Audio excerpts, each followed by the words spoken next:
Să fiu mai lângă mine. Mai lângă dumneata. Oameni buni, oameni frumoși, bun găsit la emisiunea Un ceas de taifas. Oameni deștepți, că zice că frumusețea e trecătoare. Da, și deșteptăciunea, eu zic că e trecătoare, să știi, că poți să devii și... Zici, da? Poți să devii la noi ăștia de la o vârstă începe deșteptăciunea să se deverseze. Oameni deștepți, bun venit la Un ceas de taifas cu domnul Doru Octavian Popovici și cu subsemnatul Lucian Dimitriu, o emisiune care se dorea a fi cândva săptămânală și iată că a ajuns trimestrială, semestrială, modulară, dacă ar fi să urmăm canoanele structurale ale anului școlar. Mai încercăm o dată săptămânală? Da, încercăm. Dar de ce să nu încercăm? Încercăm. Da. Doru, bine ai venit. Bine te-am, stai să le spun și dumneavoastră, bine v-am regăsit și în acest an, la mulți ani, că așa se obișnuiește la început de an, să vă meargă totul din plin, să vi se îndeplinească toate cele și sănătate în primul rând. Da, la mulți ani și din partea, și din cauza din cauza lui Despre și din cauza lui Despre a noastră. Emisiunea este prima dată când facem această emisiune fără nașa noastră de botez, fără fata de la țară. Da, dar facem cu cenzura acolo, că e groaznic. Adică și facem cu șefa care e la butoane, și la propriu și la figurat. Da. La butoniere, că acum pleacă și ne lasă. Ia să vezi cum face ea. Da.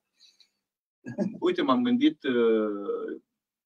gândit eu zilele astea, băi, ce-ar fi, ce să mai discutăm, ce să mai vorbim? A trecut un an, a mai trecut un an din viața noastră, au mai trecut, cred că, 2 luni de când am făcut în ultima ediție. Da. Doru, s-a inflamat regele fotbalului. S-a inflamat, dar s-a inflamat pe Facebook Radu Banciu, Zuzu, spune că nu a fost invitat, că s-a inflamat regele, am și văzut secvența, s-a inflamat că nu a fost invitat de nimeni în cadrul programelor de Revelion sau nu știu, la Revelion, ceva de genul ăsta. Oricum, am găsit această extraordinară știre pe profilul lui Radu Banciu. Da. Ce vreau să-ți mai spun? Că mass media românească, cred că tu știi mai bine decât mine, mult mai bine decât mine, în mass media românească există 3 hateri sau 3 urăcioși. Oameni care urăsc pe toți și pe toate. Radu Banciu, Popescu și Tolontan. Cristian, dar și Tolontan, și mai este și moșul Grigore Leșe. Deci sunt mai mulți. Dar Leșe nu e media, Leșe e el. Da, el face și el se bagă în toate. El știe tot și toate. Și fredonează pe toți. Pe toți ei... Vreau să mai spun un lucru așa de spectator obiectiv de data asta, mie nefiind un drag nici Leșe și eu neînțelegând genul de muzică asta, nu-l înțeleg. Asta e problema mea. Îl înțelegi, nu-ți place, da? Nu, pur și simplu nu simt, nu trăiesc, nu fac, nu simt, asta e treaba. Eu mă gândesc că în anume context e posibil ca adevărul să fie de partea lui Leșe. Aici ai problem. Aici e problema, pentru că noi trăim chestia asta, de spiritul de turmă, de haită, da? Spiritul gregar la noi funcționează impecabil. Și în momentul în care unul din aia, din banda bine organizată, care mulge toate primăriile, toate consiliile județene, la toate chermezele, toate cântările, toate zilele orașului, 8 martie, drăgaică și ce mai fi pe lumea asta, da? Ăia când vine unul și zice sau face altceva decât banda bine organizată care mulge toți fraierii care conduc țara asta la toate nivelurile, în momentul ăla haita reacționează și mușcă și îl face bucăți. Mie Leșe nu-mi pare deloc un dobitoc. Dar nu e un dobitoc. Aici e problema. Și ceea ce spune pare... Eu spune că singura muzică, singurul folclor adevărat e ăla de la Oi. Da. Și atât. Altceva, totul e făcătură, totul e Deci eu care mă uit și mă oripilez și mă cutremur la România TV, deci hai să explic cu oamenilor acum de început de an. Deci eu nu mă uit la România TV că mi-ar plăcea ce aud și văd acolo. Doar pentru faptul că sunt primii la evenimente. Au foarte mulți oameni, bănuiesc că asta e și foarte mulți bani.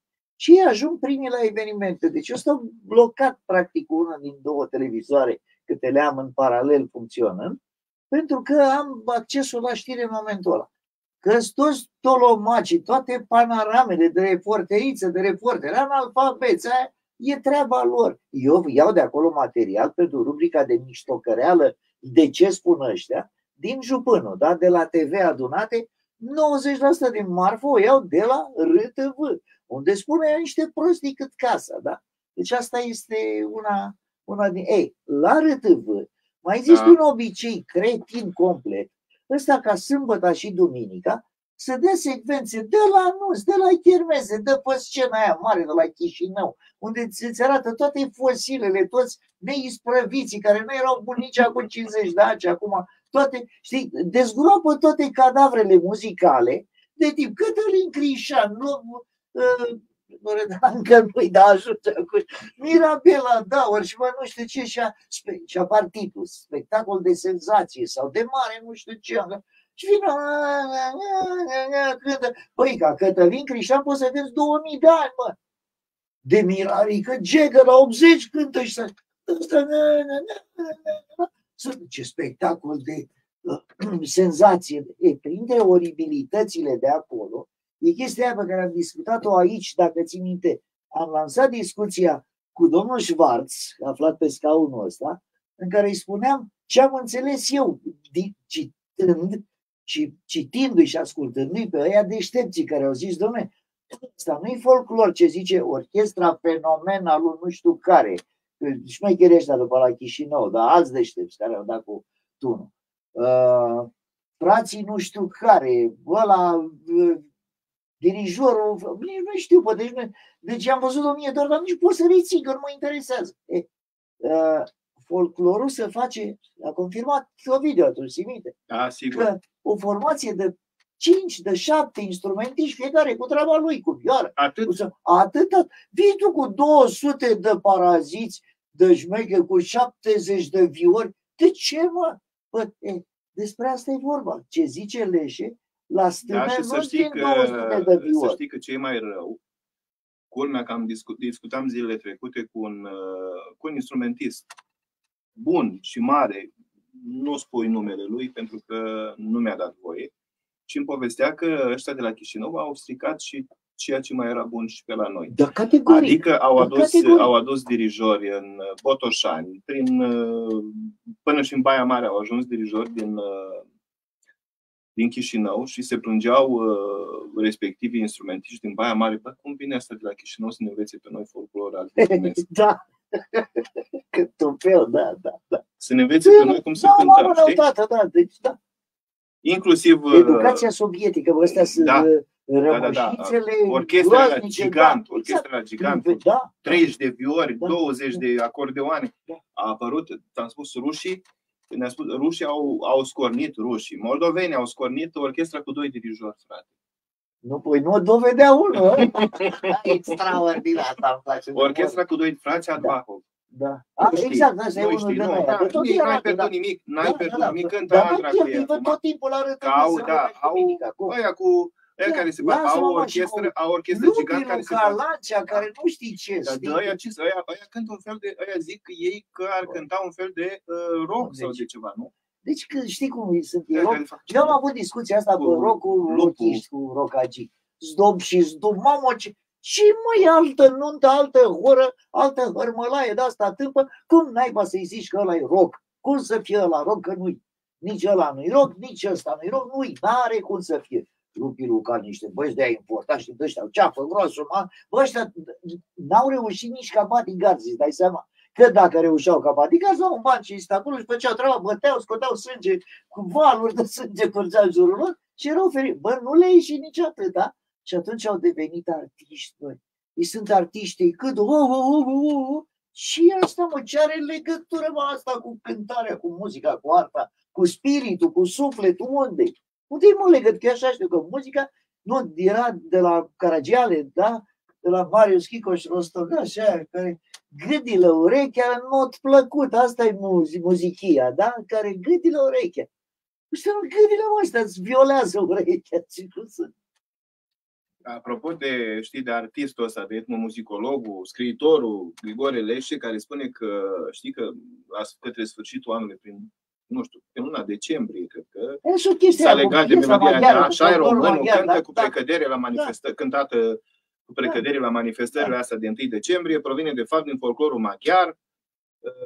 El afirmă că noi suntem români, nu e reprezentativă pentru muzica românească, mai spune el că e un marș și ca și cum ar spune bulgarii, noi suntem bulgari și ungurii, noi suntem unguri. Deci eu m-am gândit, te rog, Lucian, crede-mă, deci la toate aceste, ca om care se ocupă de, eu mă ocup de muzică, să spun profesionist. Da, eu sunt profesionist în domeniul lui. Mă ocup de muzică, băi. Din asta am trăit un deceniu și ceva, numai din asta, ca disc jockey, da? M-a interesat muzica, sunt toate formele ei, toate aspectele, tot ce are legătură cu ce îi place omului să asculte. Eu sunt un foarte bun ascultător de muzică, inclusiv aia care nu-mi place și pe care nu o înțeleg, am ascultat și de aia ca să înțeleg de ce nu o înțeleg. Bun, ok. Cred că toată isteria generată de afirmația lui că e o piesă maghiară, cred că este valabilă. Bă, și eu sunt sigur, pentru că e ca și. Deci omul s-a ocupat cu chestia asta, vorba ta, s-a ocupat cu chestia asta pe toată viața. La cel mai înalt nivel a fost ales muzica aia de la oi. De la oi. Toate conflictele astea pe fond etnic se stârnesc nici nu știu, degeaba așa, fără nicio. Și dacă ar fi maghiară, și a ieșit o piesă pe care o iubesc foarte mult. Bine, știi, au preluat-o, toate televiziunile ungurești, care ar fi problema, e chestia aia că suntem noi în mare râcă că dacă spunea că provine din folclorul bulgăresc. De ce ar fi mai tocmai cu ungurii, mă? Că toate alte naționalități din țara asta conlocuiesc foarte bine, mă. Nu a avut nimeni nimic cu armenii, cu țiganii, cu evrei, nimeni n-are nimic. De ce am avea cu ungurii? Și de ce ar avea ei cu noi? Că tot timpul, zice, ungurii, zice. De ce? Adică, de ce spune ungurii e mai grav decât ce spune ucraineanul? Când te înjură pe tine rău și dacă ești, noi suntem. Sunt locuri în noi suntem români, pot cânta și etniile maghiară, evreiască, ucraina din România, că și ei sunt cetățeni români. Da? Sigur. Noi suntem români. M-am stat și m-am întrebat tot timpul cum ar suna isteria asta naționalistă, că nu-i patriotism ăsta, e un naționalist de extremist dus dracului cu frâile scăpate din mână. Cum ar suna, mă, să cânte englezii pe ritmurile astea maghiare, da? Să zică, we are Englishmen, we are Englishmen. Bă, păcatele mele, deci l-ar lega pe ăla, l-ar duce peste o secundă la ospiciu, băi. Adică care ți-ar fi chestia să... Noi suntem englezi, știi, noi suntem în cârciumă cei mai treji. Da. Ce a mai făcut domnul ăsta Leșe, o chestie urâtă pentru care este blamat și pentru care s-au inflamat ei mai mult și în legătură cu chestia asta, cu afirmația asta în legătură cu așa e românul. Leșe a prezentat a organizat și a cântat într-un spectacol în localitatea lui natal, în Târgu Lăpuș. Și s-a șucărit pe aia că nu ascultă cum vrea el. Da. Asta e o mărlănie. E o mărlănie, nu a plecat. A venit, deci el era în satul lui. În satul lui. Acolo, mă rog, în orășelul lui care e ca un sat. Că dacă spui Dolhasca, spui că e oraș. Dar ei toți, toată lumea e convinsă că nu, domnule, nu, mediul rural, lăsăm așa, mediul rural. Oricât ar fi, n-am nimic cu Dolhasca. E un exemplu. Dolhasca sau Liteni sau... Și a întârziat o mămăiță. Bă, a luat-o pe ea. Nu a fost mărlan. Bă, a luat-o pe ea. Deci a făcut-o aia, cred că trebuie să meargă la psiholog, mă. Trebuie să meargă la psiholog, a făcut-o. Deci în 300 sau 400 de oameni cât erau în sala aia, a făcut-o asta. A făcut-o albie de boci. Bă, Gheorlane, bă. Și a mai făcut, o mărlărie fără... A mai făcut Leșe, că a venit, că l-am cunoscut pe Leșe. Așa, știi, l-am cunoscut așa cumva. Acum am mers în Mălin. Am mers în Mălin să fac eu niște înregistrări, știi? Da. Bă, și a luat pe... Este un grup de ăsta de folclor. Cântă, mă, chiar cântă folclore. Așa de la coada oita, ei îl cântă așa cum l-au primit ăștia. Bă, și i-a luat pe ăștia, că nu știu ce falsează ei. Bă, l-au luat ăștia într-o tură. Când a mai venit Lește, l-au luat și el a început să-i vorbească urât. Păi și când l-au luat și mălinare ăștia într-o... Mălineni ăștia, știi? Am zis mălinar, că așa se spune popular. Măliniștii l-au luat măliniștii într-o serie. Și când au zis câteva din folclorul maghiar. Știi cum a plecat Lește cu codița între picioare. Nu. Lește ce spune el din punct de vedere al meseriei lui e ok, e bine, e perfect, dar e mărlan. Din punct de vedere al caracterului e un mărlan. Da, cred că e un mărlan. E un mărlan, se poartă ca un tobitoc. Absolut. Se poartă urât. Plecaseră însă de la rege, da? De la rege, că s-a inflamat. De la rege. De ce? Da, uite așa am divagat. Da, foarte bine. Păi de asta e că vorbim discuții și discutăm vorbe. Exact. S-a inflamat Hagi, dar urât, nu știu, și Hagi ăsta are așa niște pretenții, nu știu, mie mi se pare puțin exagerate referitoare la nu știu, suferă profund. Da, cu siguranță. Își dorește să fie adulat, să fie ridicat pe un piedestal. Ei mai lipsesc câteva chestii până acolo, da. Eu nu știu dacă în Brazilia Pelé făcea așa sau acum, adică brazilienii au și prea mulți. Pelé a vrut și președinte și s-a domolit. Și la noi Năstase primar și s-a domolit și el. Năstase a luat 4 voturi atunci, nu știu luat. Da, adică nu.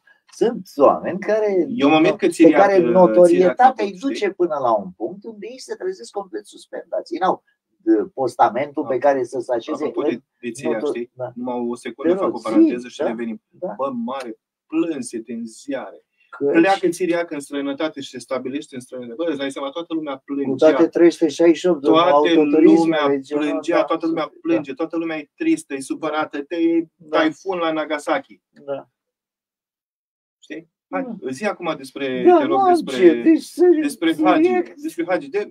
Ce vrea Hagi? Când îl adula o țară întreagă, geniul finanțelor, ce Anver a făcut prin forțe, mă lăsați. Deci eu am lucrat cu țiriac, am fost colegi de muncă cândva, glumesc, la IAPIT București, unde eram angajați noi, disc jockey profesioniști din România, eram angajați firmei IAPIT, întreprinderea de agrement și producție industrială pentru turism.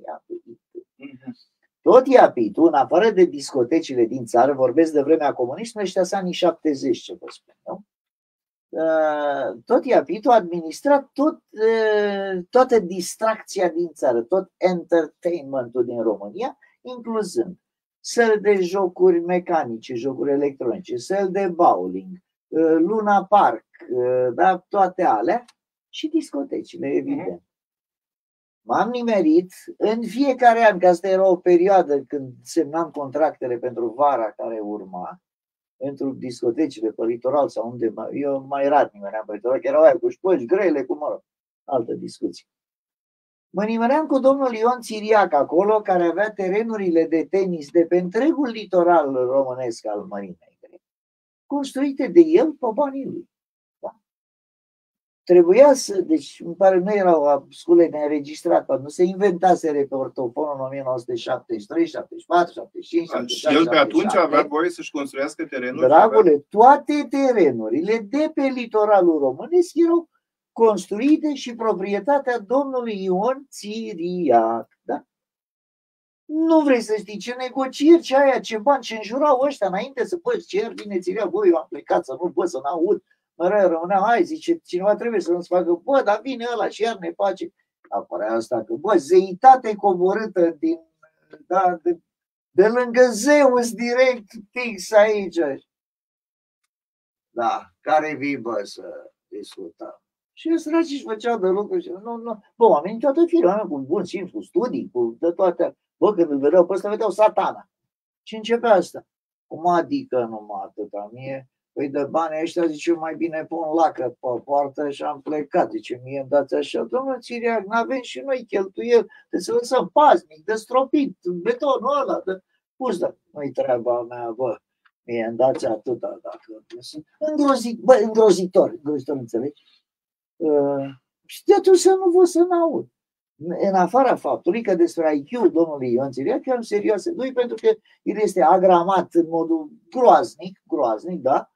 Când are și fițele alea, știi, de la frontiera Ardealului, din Brașov, da? Și acolo unde se intersectează Muntenia cu Ardealul, au ăsta, el e cu românii, ții minte? Da. Da, la români, bă, când zice el la români, ai căzut pe jos, adică, măi, Ciriac, ce genii, mă, ce ăsta? A găsit niște nișe, a știut ce să facă cu banii, e drept și asta, da? Bă, nu are nicio legătură cu inteligență. Cu inteligența are când i-a dat în judecată pe Academia Casavencu. Când au scris ăștia despre el, da?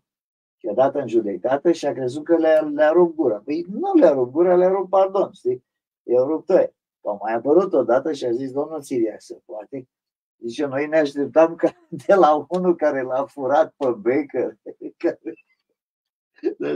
să ne cheme și pe noi, să ne plimbe pe lumea asta largă, să ne dea în judecată pe la New York, pe la Montevideo. Dar în judecată la sector 3 București, adică ce fel de miliardar ești tu, bă? Și au mai tras încă 3 de astea și s-a stăpărat moșul.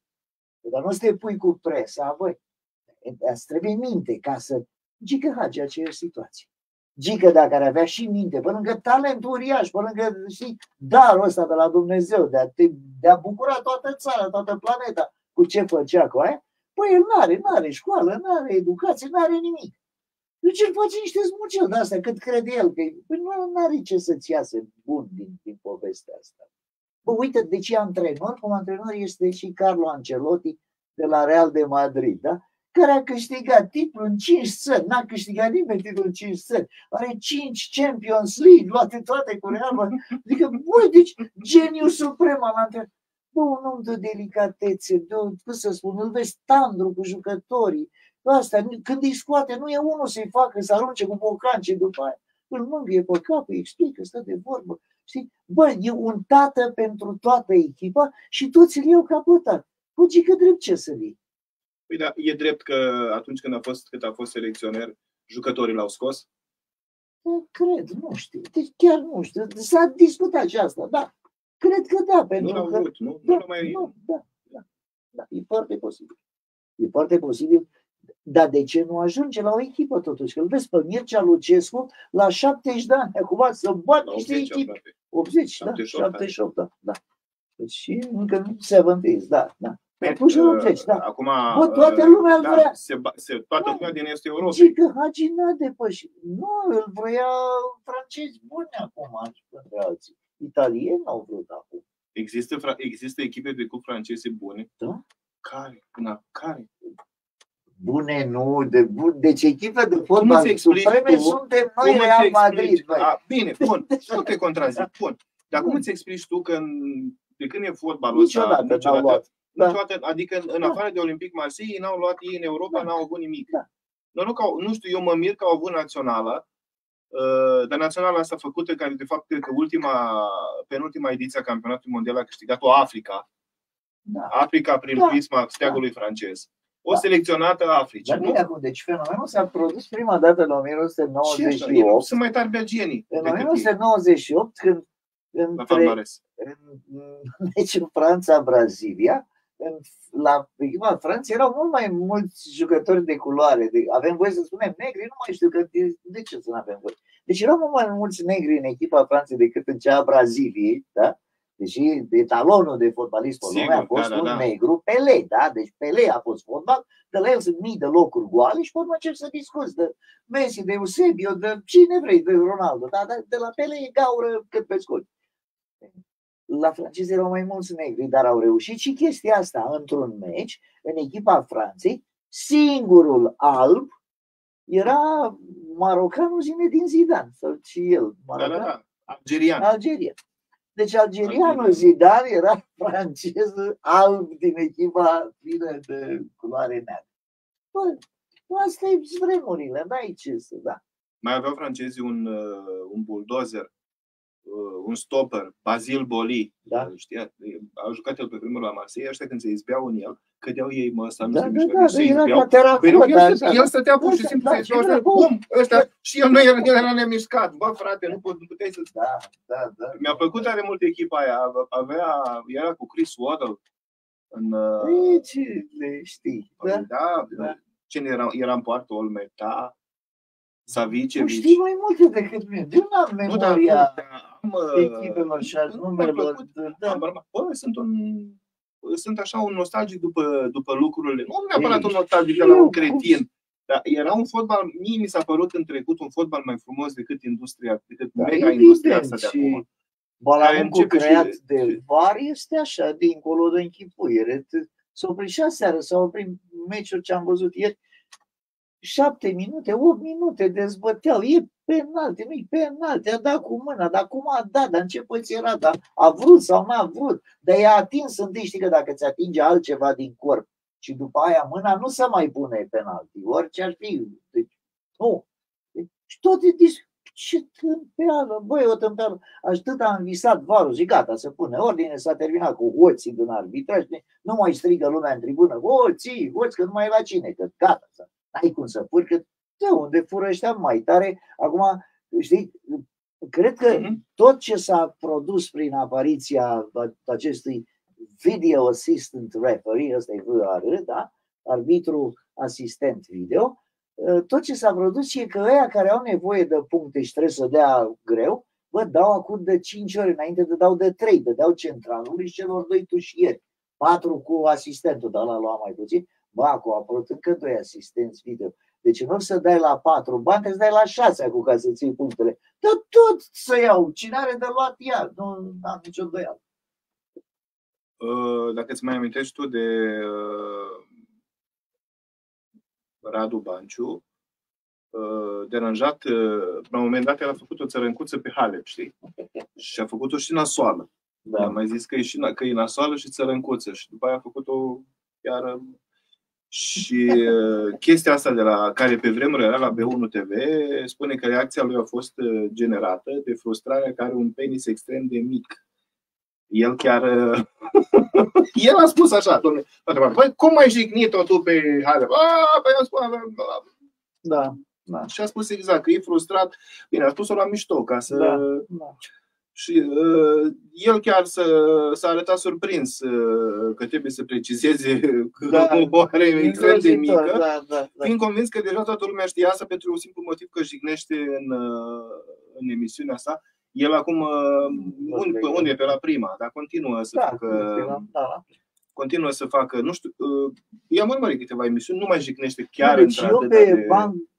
Pe bancul l-am divinizat cât făcea împreună cu Radu Naum turul Franței la Eurosport. Deci comentariile lor erau...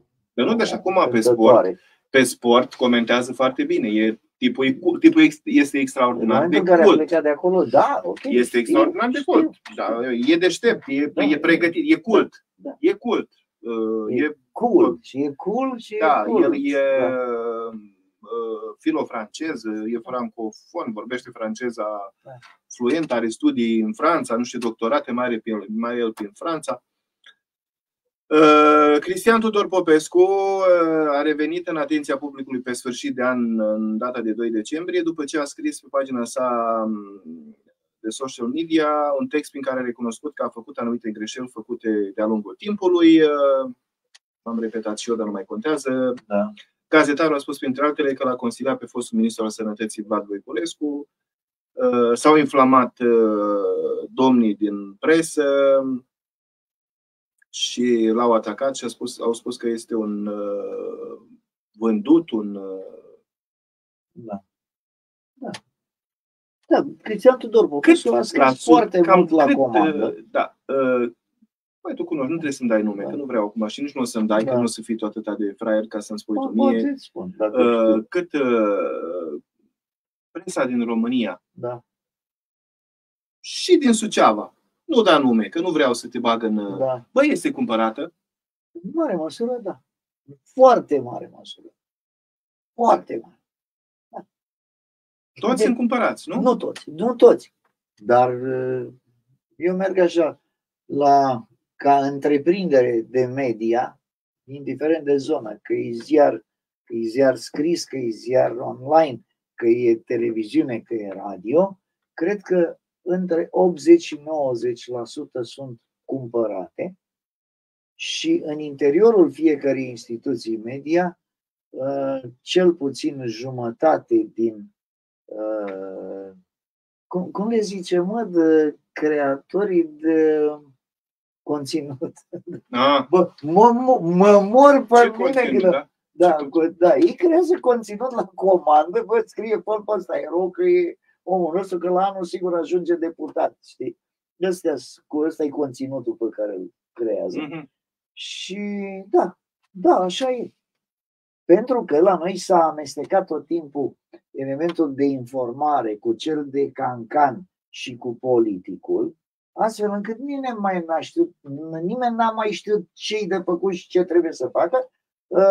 Economic, totul s-a dirijat în permanență pe considerente. Deci cei care erau la putere făceau legea, bă, da? Își cumpărau 2-3 țuțări ca să le scrie de bine totul. Ceilalți, dacă nu țuțăreau și ei, mureau de foame. Că presa independentă trăiește totuși din bani. Trebuie bani de undeva. Păi de unde? Că ăla îți vorbe, ăla nu-i dai reclamă, ăla nu-i dai nu știu ce, ăla nu-i dai. Și s-a terminat, te-ai închis, faci ce faci? Vorbești pentru mama ta și pentru... S-a închis, gata. Uite, exact ca la noi, emisiune care este sponsorizată pe banii noștri via Coca-Cola, dar pe banii noștri, știi? Și de, uite, trebuie și de San Benedetto Ginger, deci eu mai am San Benedetto Ginger aici, după care trec la Coca-Cola, e tot pe roșu, adică, știi, e roșu ca eticheta, da, mie îmi plac și San Benedetto Ginger, sunt topit după el și Coca-Cola beau de o viață în fiecare zi. Și nu mi-au pocnit mațele, adică, domnii doctori, în ce mă privește, revizuiți-vă competențele și sfaturile, că nu e cazul, adică nu mi-a putrezit nici rânza, nici nimic de la Coca-Cola băută cel puțin 1 litru pe zi, de 30 de ani.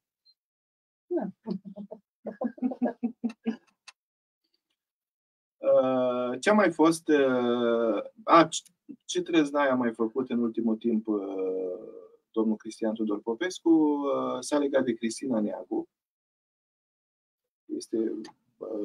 Mi-a spus că are o răceală de lac japonez. Ce am mai zis eu câteva... Cristina Neagu... El se dedă la niște răutăți inutile. Deci desemnată de 4 ori cel mai bun handbalist al lumii. A fost desemnat, ok. Acum n-a fost deloc, a fost cea mai slabă jucătoare din lotul României, dacă despre asta a vorbit. De-aia a spus el că are o răceală de lac japonez. Cristina Neagu și-a trăit perioada de glorie, se află pe o pantă vădit descendentă, nimeni nu-i fură din meritele pe care le-a avut cândva de cea mai bună jucătoare a lumii, dar eu am scris de vreo 3 ori chestia asta cu timpul mondialului și imediat după. Dar asta nici nu eternizează în națională, deci eu sper să nu văd pe Neagu în națională și la 57 de ani. La națională, în orice sport, aduci jucătorii sportivi cei mai în formă, cei mai buni pe momentul competiției ăleia, da? Nu-i din gloria apusă, nu, s-a terminat. Ei, de data aceasta, am văzut, deci în primele meciuri în care Cristina Neagu nu a jucat, am văzut o națională a României grozavă, că a și câștigat primele 2 partide, da? Cu Chile și cu Serbia? Da, nu? Da. Parcă da. Scoruri, chestii, joc ăsta. De ce? Pentru că tot jocul fără Neagu era altul. Era un joc modern, un joc pe viteză, pe contraatac, pe extreme, pe i-au dat extremele noastre, gol, cât nu era Cristina Neagu. În momentul în care vine Neagu, poate și antrenorii cred că au complexe, antrenorul român are complexe la Cristina Neagu și colegile de echipă în mod evident. Și atunci toată lumea se simte obligată să o joace pe Neagu. Aia îi dă pas, deci ea nu poate, dacă ea e liberă dincolo, ea nu dă o pasă peste semicer la extern. Ea dă lui Neagu ca Neagu să-i dea lui aia. Neagu angajează pivotul. Neagu, dacă vede că și pivotul doarme și asta doarme, Neagu, dar ea dacă e într-o zi proastă, cum am mai văzut-o, nimerește ba în bară, ba în portar, ba în tribună, ba în plasa aia de spate și dă am văzut meci în care din 14 șuturi a dat 2 goluri. Băi, de la cel mai bun handbalist din lume, m-am așteptat din 14 să dea măcar 10.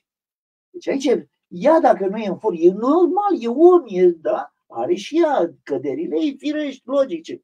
Da, cine n-a făcut sport nu înțelege. Nu poți fi în fiecare secundă vizitale cel mai bun din lume, chiar dacă ești cel mai bun din lume.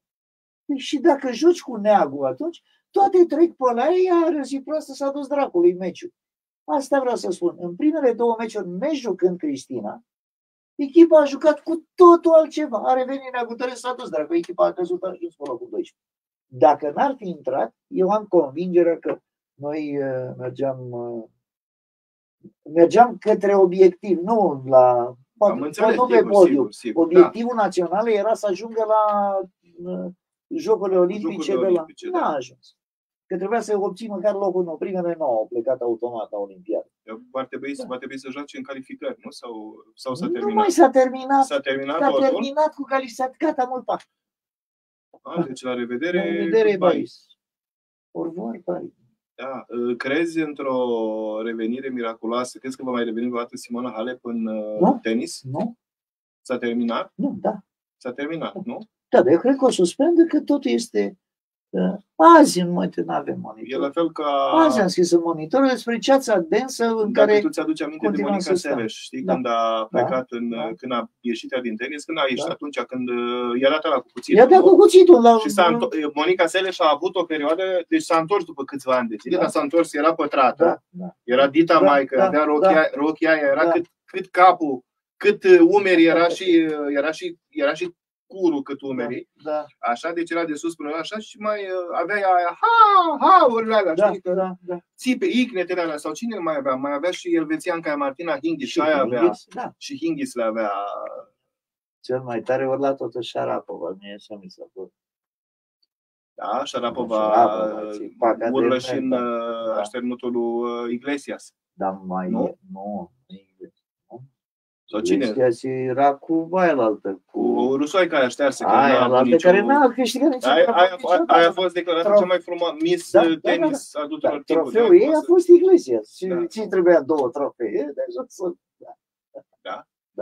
Deci dacă Sharapova, nu chema pe aia, mă, care aia face și reclamă. Bă, cât de mare, uite că țara acum are, cât de mare fotbalist a fost Beckham? David Beckham nu știu să spun. Dar chiar nu știu să spun. A fost doar un brand? Da, cred că. Și atât o reclamă? Da. Un actor în fotbal? La Real Madrid a stricat total echipa, total jocul. Cât a fost el, nu s-a luat niciun trofeu. Cât a fost el, Realul n-a luat Champions League. Și de ce a fost? Și de ce au cheltuit atâția bani Realul cu el? Discuția e foarte complexă. Deci în Anglia a făcut, nu știu de ce, la Manchester el era tata. Da? United. Da. Am înțeles că nu era City, nu se inventase. Deci, a crescut cu englezii și știu să-și promoveze, au știința reclamei și ăsta. Mă prind o chestie, au avut un zvâc așa, da? Dacă mă întreb pe mine, Owen a fost mult mai bun decât David. Tot număr 10 pe spate, da. Owen de la Liverpool a fost o bijuterie de fotbalist. Beckham, nu știu, dădea loviturile de la 30 de metri. Nu m-a întrebat de ce pe alea le dădea foarte bine și în rest nu era de niciun fel în teren. Dădea aceleași pase pe care le-a dat tot timpul Ionuț Lupescu la Români. Sau Radu Nunweiler pe vremea naționalei din 70. E impecabil, zice Angelo Niculescu, dar eu zice, fac, deci l-avea pe Dobrin și l-a ținut pe tușa animalul, nesimțitul. Și juca cu Radu Nunweiler, că era un jucător de ăsta, ca mine nu, era mult mai tehnic decât. Pase de 2 metri, așa, țeaca, bă, ce pase de... Bă, pasă de aici până aici, dă oricine, dă și cu handicap sever, dă cineva pas la 2 metri. Așa făcea și Beckham, deci mai mult de pas. Mă, de i-au ieșit alea cu loviturile, a dat niște lovituri de la 25-30 de metri, se ducea mingea foarte, i-a crescut. Dar aici e o chestie pe care nu știu cât o știi tu, n-am spus-o, uite o spun acum, da, mă mai lași un minut să zic? Te rog, deci o spun copiilor la cursul de pop culture la școală. Deci când deschiderea și când iau prima dată contact cu această materie nouă pentru ei, cultura pop, și fiecare începe să gândească ce știu eu din pop. când află că de fapt cultura pop e pornită de la artele plastice, Andy Warhol e din inițiatorii curentului și e o discuție foarte amplă până ajungi la muzica pop, care când zici pop culture, asociezi automat cu muzica pop, care pop înseamnă o prescurtare de la popular, de la popularity, da? Ceva de largă popularitate. Perfect. Andy Warhol, știi că e născut în Lvov. Da. E rutean, ucrainean. Da. Rutean chiar. Și acum ajunge la paradoxul suprem. Mergând pe ideea de popularitate, s-a asociat treptat noțiunii de cultură pop orice se putea vinde. Începând cu produsele Andy Warhol, care știi că a introdus în arta plastică elementele comune astea, da? Deci a pictat sticle de Coca-Cola, conserve de alune, ziarul de ieri, îl desena el, lua titlurile și scria. Da, eu nu știu expoziția Andy Warhol la Viena, la Galeria Albertina, o dumnezeire, nu pot să spun. Da. Deci s-a introdus în curentul pop tot ce se putea, tot ce comercial, da? De popularitate. Ca atare a depășit sfera strict culturală, cum vedea. Noi cultura asociem cu chestii foarte serioase, foarte profunde, foarte adânci, de suflet, de asta. Nu. Astfel încât în anul 2004, cred, mai încoace, 2006, 2007, s-a făcut un referendum online despre personalitatea cea mai importantă în cultura pop a mileniului actual. Da? Se intrase în mileniul ăsta. Și etalonul de cultură pop a fost desemnat domnul David Beckham. Deci cea mai importantă figură a culturii pop, David Beckham, de meserie fotbalist, nu cântăreț, nu actor, nu scriitor deci romanul pop, când vorbim deci există literatura pop care e fabuloasă. Zbor deasupra unui cuib de cuci este romanul pop etalon, deci de acolo discutăm, da? Bun. David Beckham iese drept simbol al pop culture-ului. Bă, cum vine asta? Îi vezi pe copii, deci când le zic asta, îi rămân mulți. Unii nici n-au auzit de Beckham, dacă ăsta și discută. Vorbim de copii de 15-16 ani, nu le-au auzit. Unii ai, dar toți cum adică fotbal? Păi da, pentru că dacă legi totul de vânzare, de popularitate, ajungi la ce s-a întâmplat cu Beckham când era la Real Madrid și a vrut să-l cumpere Berlusconi. Era tot Florentino Perez președinte la Real și Berlusconi, Dumnezeu să-l hodine, la Milan. Și i-a zis, ei luaseră, nu știu, cu vreo 60 de milioane, cred că a ajuns Beckham la Real, nu mai țin minte prețul. Un preț fabulos. Mare pentru enorm. Și acum ar fi mare prețul lui. Și i-a zis Berlusconi ce îți dau 300 de milioane cu el. Și pe Perez la umflare s-a zis, băiete, de 300 de milioane îți dau stadionul. Zice, îți vând Santiago Bernabeu de banii ăștia, dar nu pe Beckham. Pentru că Beckham mi-aduce câte 30 de milioane de euro, de ce era atunci, de euro. Euro, da, era euro, nu, nu, cât era asta nu era, nu cred. De dolari. Îmi aduce 30 de milioane de dolari în fiecare lună. Tricouri, ghete, brichete, pixări, polare, dă-le cu Real Madrid, David Beckham. Păi cum să-ți dai o mină de aur? Și așa ajunge, deci, legând ideea de popularitate cu ideea de vânzare, cu nu știu ce, ajungi că cultură pop înseamnă fotbal, băi, deci nebune. Un fotbalist este etalon. Da, România s-a calificat la Euro 2024, incredibil de adevărat, a câștigat grupa. Nu știu, așa mi se pare mie. Eu nu sunt atât de pregătit în fotbalul contemporan, așa cum ești pregătit tu, sunt pasionat de istoria fotbalului, dar e cu totul altceva. E cu totul altceva, așa. România și-a aflat adversarele de la Euro 2024, se află în grupa ei, unde va întâlni pe Belgia, Slovacia și câștigătoarea barajului care se va disputa între Bosnia și Herțegovina, respectiv Ucraina, Israel, Island sau Islanda. Da? N-am avut mare succes niciodată la Euro. Euro a fost, dacă pe vremuri, eu mi-aduc aminte când eram eu mai tinerel, era mult mai greu să ajungi la Euro decât la campionatul mondial și era mult mai greu să faci performanță la Euro decât la campionatul mondial. Și cu 8 pentru că și primul chiar era mai cu 4, nu semifinală, finală. Euro 2024. Este, cred că știi doar mai bine ca mine, dar dacă nu ți amintesc eu, al 6-lea pentru echipa națională a României. România a participat la 5 ediții, deci acesta ar fi al 6-lea. În 1984, cu Mircea Lucescu, prima participare a României, apoi în 1996, generația de 1996 și 2000. Deci a fost pentru prima dată că România a participat la 2 turnee finale consecutive. Apoi în 2008 Pițurcă. 2008 cred că a fost Iordănescu. Sau 2016. 16 a fost. În 2016 am început Pițurcă. Nu, și în 2008 a început Pițurcă, a terminat altcineva. Și în 2016 tot Pițurcă a început, a calificat echipa și l-au fugărit ăștia. Nu știu, a făcut și ăsta. Ce-a fi făcut el că totuși ca antrenor și-a arătat valoarea mai mult decât Hagi, este mult peste Hagi. Eu așa cred că din punct de vedere tehnic, din punct de vedere al capacității de a antrena o echipă, România n-are decât în întreaga istoria campionatelor europene a celor 6 participări, n-are decât o singură victorie. 3-2 împotriva Angliei în 2000, când a fost și singura dată când a reușit să iasă din grupă. E vorba de generația lui Hagi și compania. Dar totodată generația aceea despre care se spune că e de aur a reușit să califice România la 2 turnee finale, 2 Euro consecutive. Dacă primele turnee finale au fost 4 echipe, iată că acum s-a ajuns la 24.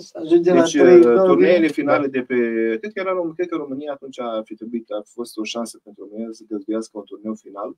Pentru că la început, dacă erau 4 echipe, cred că ajungea Stadionul Național și Ghencea și era suficient, sau mai băgau și pe Oblemenco, ăsta făcut din Craiova, nu? Și cred că era suficient și am fi putut și noi să fim organizatori ai unui turneu final în legea cea bună. Gică Hagi este singurul jucător cu 3 turnee și acum eu mă opresc aici, mai zi tu câte ceva, te rog frumos să ne zici câte ceva despre ce crezi tu că se va întâmpla cu România la acest turneu final. Cu grupa în care se află România nu a jucat fotbal 8 meciuri din 10, nu a jucat nimic. A avut în schimb bafta pe care, cred că bafta a adus-o pe ăsta, Edvard, cu el, Edi Iordănescu. Cum a avut și Tasu, că asta moștenire de la Tasu, exact, da. Deci au avut o baftă porcească în toate meciurile alea, inclusiv cu Elveția, că de nu se mai nimeni de pe planet, din galaxie nu-și imagina că de la 2-0 se termină 2-2 cu goluri în prelungiri, cu asta o baiureală complet. Dar n-a jucat nimic, niciun pic de fotbal, nimic. În ultimele 2 meciuri, parcă a fost o altă echipă. Parcă băieții ăștia din teren, nu cred că s-a deșteptat brusc Iordănescu și a inventat alt fotbal. Cred că ei au inventat ei altceva. S-au trezit niște orgolii în ei. Au apărut niște fotbaliști, cum e ăsta, Drăgușin, care e fenomen planetar în momentul ăsta. Mie așa mi se pare. Deci Drăgușin, ceea ce face, este excepțional, absolut excepțional. Nu-i de mirare că să bat pe el. Golul ăsta prin care au terminat la egalitate cu Inter Milano al altăieri. Deci cu cap. Bă, ce execuție, ce lovitură, ce o minunăție. De execuție de mare fotbalist.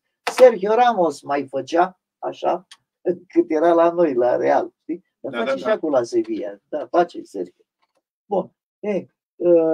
În acest context, mă gândesc că bafta care îl urmărește pe băiatul ăsta, care nu are nicio treabă cu antrenoratul, s-ar putea să continue să-l urmărească bafta, respectiv să tragem în grupa noastră Israelul. Da? E una, are șanse Nu? Iarăși, da, să ne vină în grupă Israelul.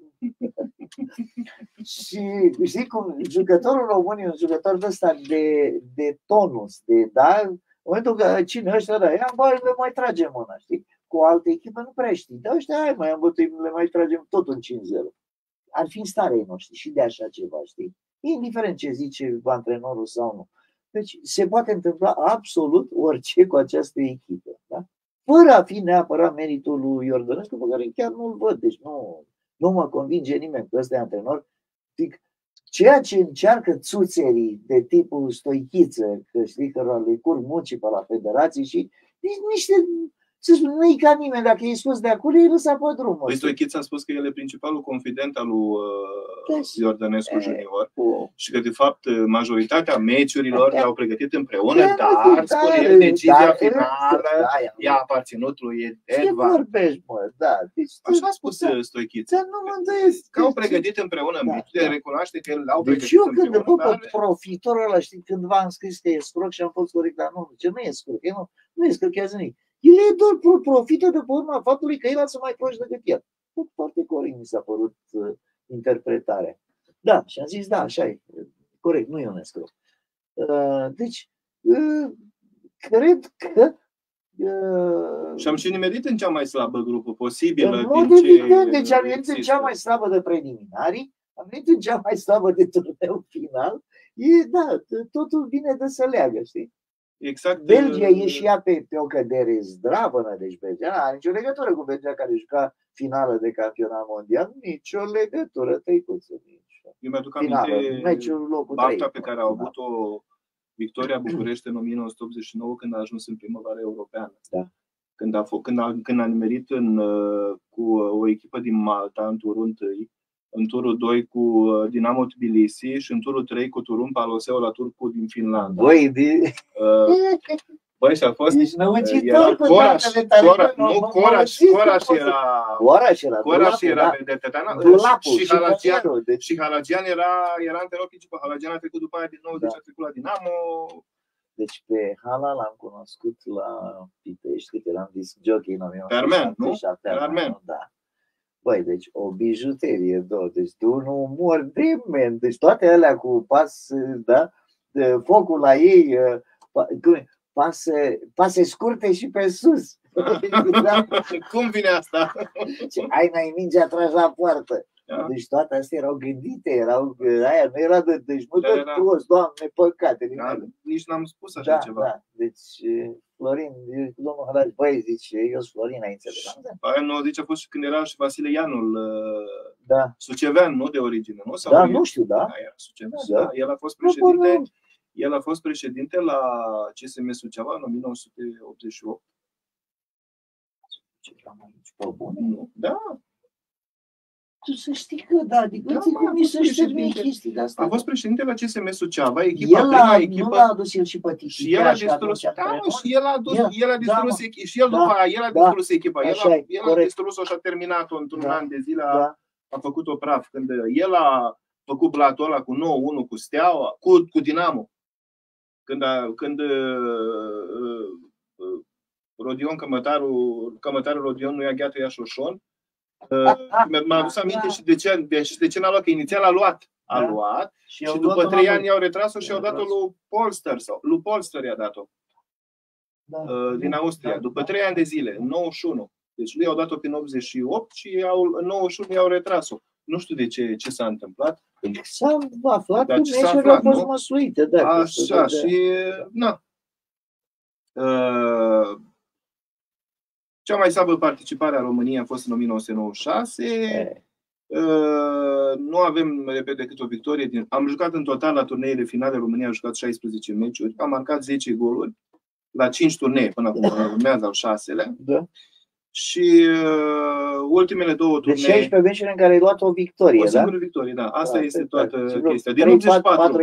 Istoria a început în 1984. Deci e relativ recentă a participărilor noastre la turneile astea finale.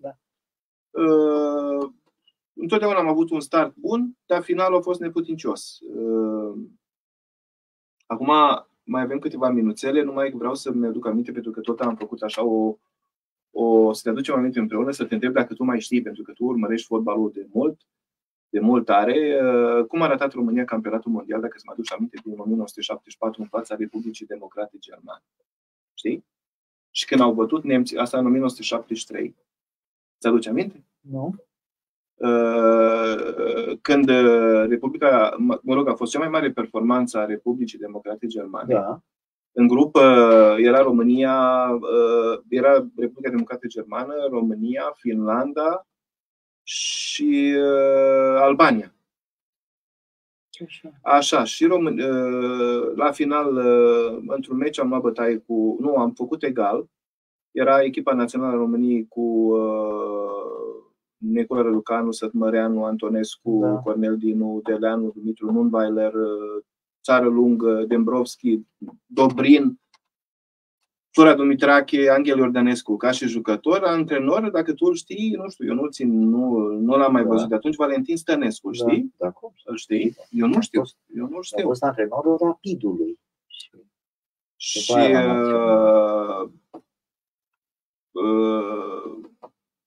au luat bătaie pe final cu 1-0 de la Republica Democrată Germană. A fost cea mai mare performanță a fotbalului de națională din Germania de Est.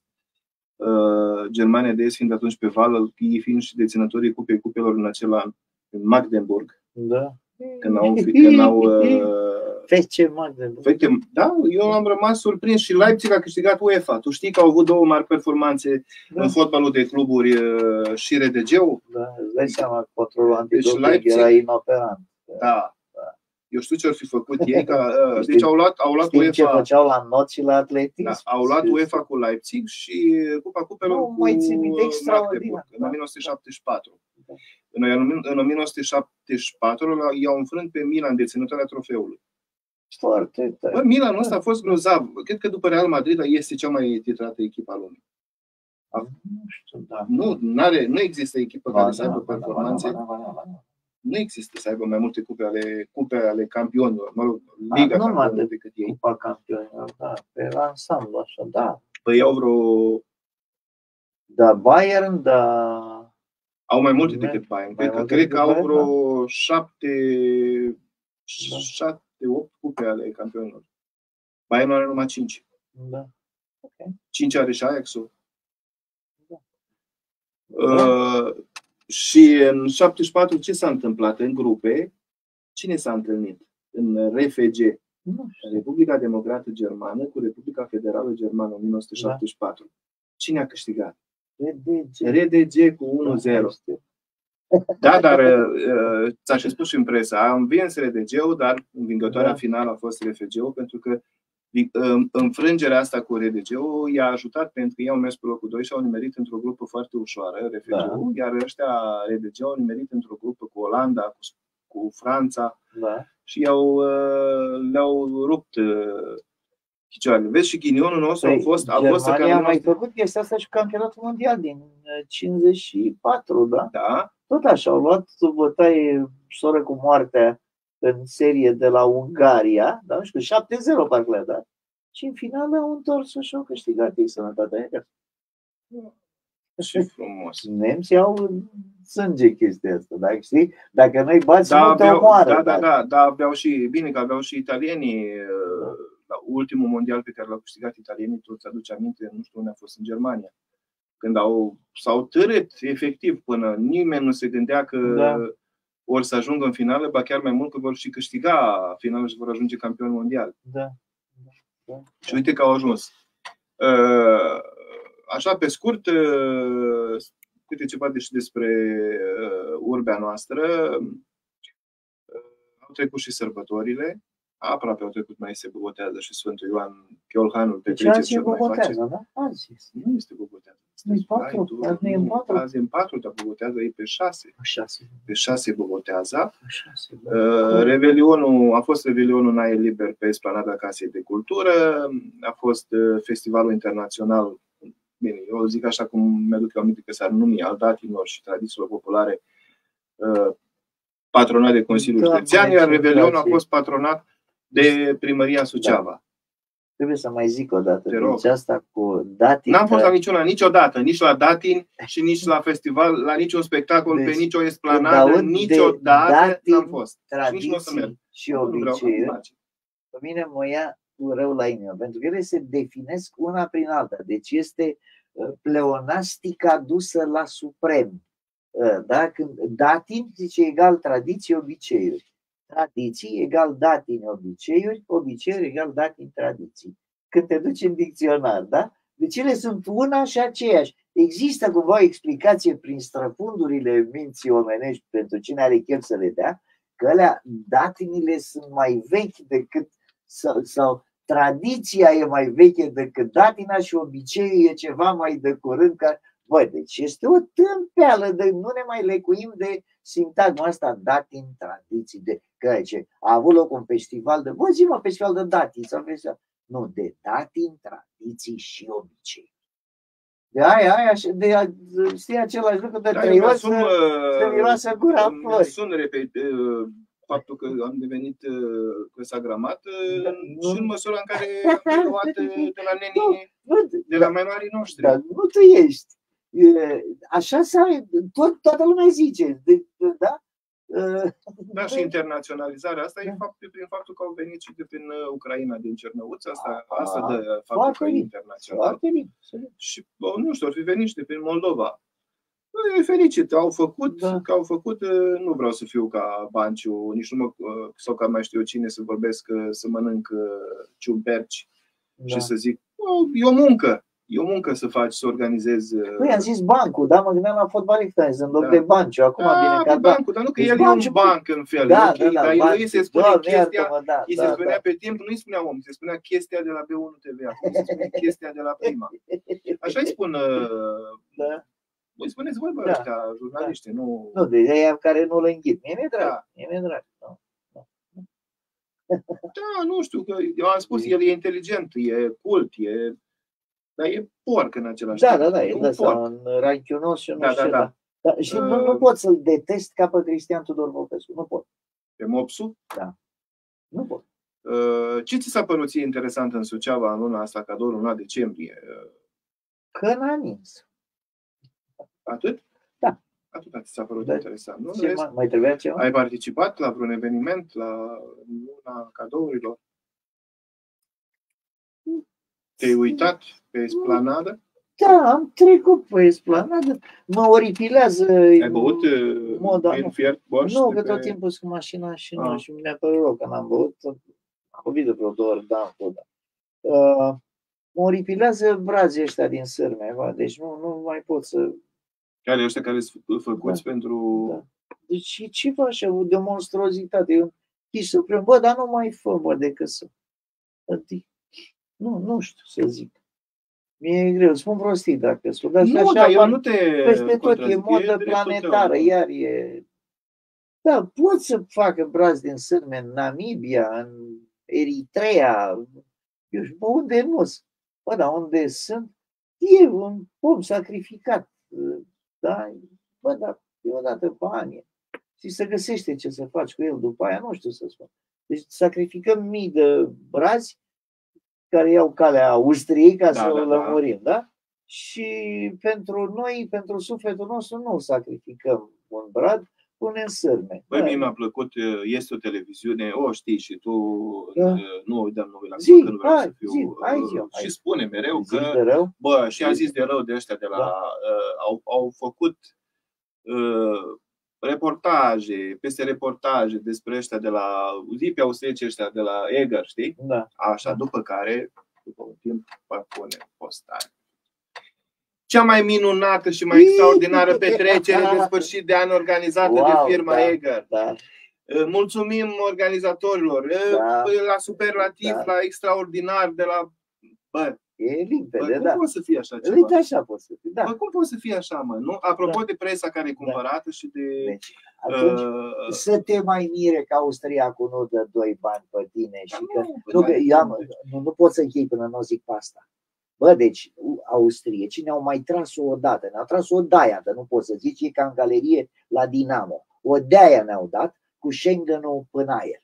Da? Deci să ne înțelegem. Da. Schengen înseamnă trecerea dintr-o țară în alta peste graniță terestră, unde camioanele românești cu mărfuri de tot felul și încolo și încoace așteaptă ca săracii oameni, vai de sufletul și de zilele șoferilor ăla, așteaptă ca proștii zile și săptămâni și mor și fac pe ei și pe lângă mașină și n-au să-și încălzească ăsta și n-au fost, pentru că Austria nu ne permite accesul în Schengen, iar acum ne-au dat una, bă, deci eu dacă eram guvernul României, președintele României, eram cineva al României, asta, nu? bă, dădeam cu crucea peste ei și peste Consiliul Europei și peste Parlamentul Europei, bă, faceți mișto de noi, ăștia suntem, ne-ați luat ca să faceți mișto de noi? Cum adică, mă, îți dau drumul până aer cu aia, sui camioane, că despre asta e vorba. Da. Pierderi de miliarde și miliarde și miliarde din așteptări și marfă stricată și pierdută și irosită și penalizări de întârzieri, că stau la graniță, da? Tu zici cu avionul ești în Schengen. Să mori tu că sunt în Schengen. Eu vreau să spun că ai să mergi la FITU, dar n-ai cum să mergi la FITU, că nu ai în Schengen. Deci liderii României, cum își permit să ne ia de proști ăștia? Deci cum își permite, bă, și Ciolacu, și ăsta, și Ciucă, și Iohannis să ne ia de prost, să ne spună că este o mare victorie, că de fapt s-au mai șters încă o dată la fund cu noi toată Europa în frunte cu Austria? Să-mi explice mie cineva pe înțelesul meu.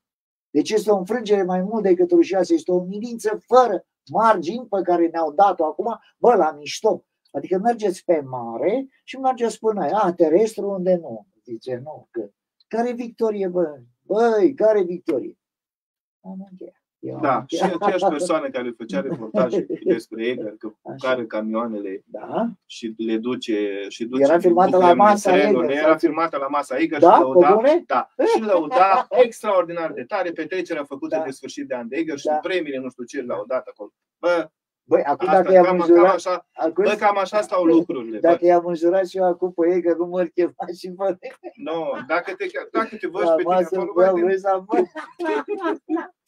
da, hai chemați-mă să vedem, vin. Ia încercați-mă, ia să vedeți, vin.